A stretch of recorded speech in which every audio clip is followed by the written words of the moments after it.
inventeur du concours Lépine. Vous le savez, il y en a chaque année des dizaines qui font le déplacement ici à la foire européenne. Alors Claude Meyer, vous arrivez de Sainte-Marie-aux-Mines. Les Alsaciens vous connaissent quand même, hein, puisque vous avez déjà marqué les esprits il y a quelques années maintenant avec une maison en carton, primée ici déjà au concours Lépine. Mais alors le carton, ça vous trotte toujours dans la tête, même jusqu'au doigt de pied. Oui, si vous voulez, il y a 4 ans, j'ai eu la médaille d'argent au concours Lépine à Strasbourg pour la maison sans chauffage et sans climatisation en été. Donc elle ne consomme quasiment plus d'énergie. À 200 €, vous pouvez la chauffer toute l'année. Et donc suite à cette maison, à la technique de cette maison, j'ai inventé la semelle telle qu'elle est là aujourd'hui. Au départ, c'était un simple morceau de carton craft que j'ai essayé depuis 30 ans, que je mets dans mes chaussures. Classique? Non, on ne peut pas prendre le classique. Ça fait 30 ans que je suis dans le carton. Il n'y a que le papier craft épais qui peut marcher pour remplacer l'invention actuelle.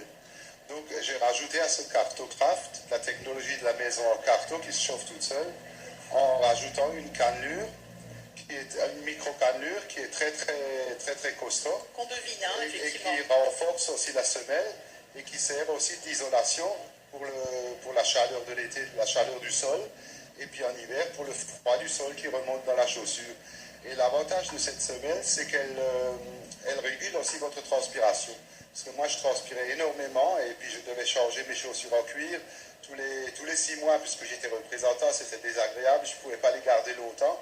Et grâce maintenant au papier craft, à la semelle que j'ai ici, eh ben, ma chaussure, elle tient 2 ou 3 ans. Quoi. À 150 € la chaussure, ça vaut le coup. Quoi. Voilà, et alors 150 € la chaussure, mais la semelle là, en carton, vous la vendez combien? Bon, pour l'instant, je fais un prix de lancement. Je veux faire un prix pour que tout le monde puisse en profiter.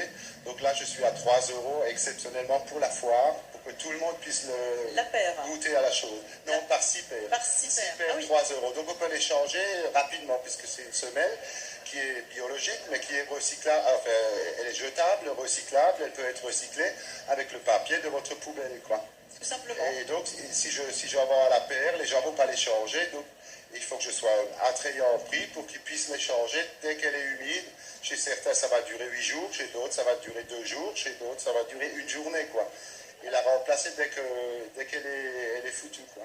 D'accord, alors c'est vrai que là j'ai du 37, bon tout le monde ne fait pas du 37, vous allez jusqu'à quelle taille de chaussures? J'ai les tailles femmes et les tailles hommes, ça part du 36 au 40 pour les femmes, et puis du 37 jusqu'au 47 pour les hommes. Et est-ce qu'on peut faire comme on le fait avec les semelles qu'on trouve dans le commerce jusqu'à présent, les découper, c'est-à-dire prendre une paire du 47 et hop, la retailler? Vous pouvez éventuellement, pour une taille ou deux, vous pouvez vous amuser au ciseau, puisqu'elle n'est pas épaisse la semelle, elle fait à peu près 2 mm, quoi. Ouais, donc on peut la redécouper éventuellement si on veut. Un petit coup de cutter, ça va? Ça va aussi. Ça ne va pas abîmer le petit...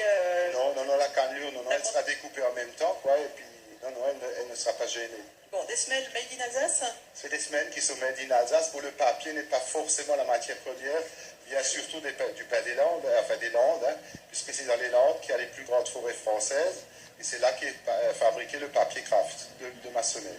Très bien, ben merci beaucoup Claude Meyer d'être passé nous voir pour nous proposer votre invention. Alors, on va retrouver maintenant Marie-Christine Lang, toujours dans le hall de l'artisanat, juste derrière.